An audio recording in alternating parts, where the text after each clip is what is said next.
Welcome to Kevin's Backyard.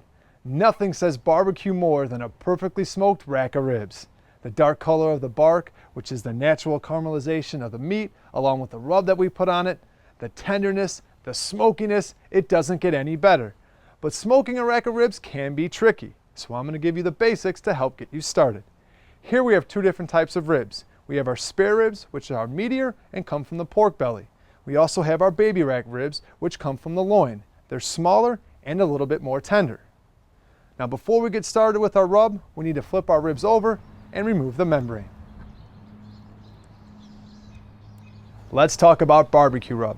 And when we're putting it on our ribs, we want to make sure that we get complete coverage. And notice that we're starting with the meat side down. The reason why we do that is because we don't want to lose any of that rub to the cutting board. So here you can see we're getting a nice coating on here. This is what's going to help with the color. It's going to give us that great color bark, which is where a lot of that flavor is going to come from on these ribs. Now once we've got that coverage, flip them. We're going to start with the meat side.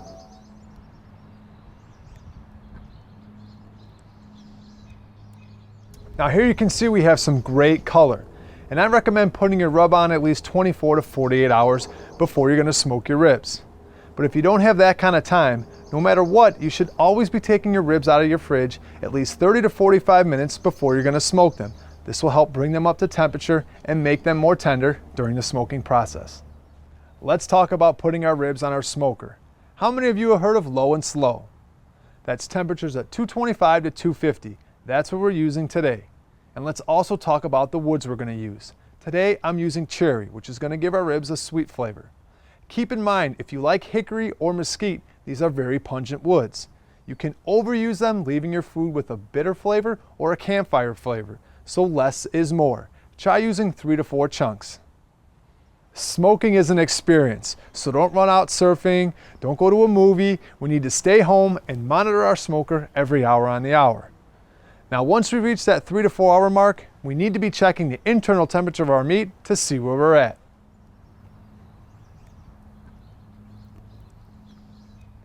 Our ribs are at 165 and now we need to wrap them. And wrapping is going to help loosen them up and it's going to make them more tender. So after each rack is individually wrapped in foil, we're going to place them back on the smoker and take them up to about 190 to 195.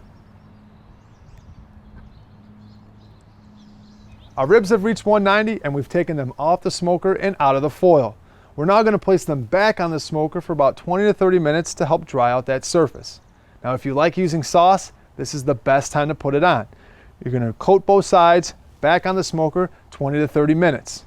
A couple indicators that will tell you your ribs are done. You can see here, they're pulling back from the bone. They're starting to bend. These are going to be fantastic. Now get out there and smoke your own.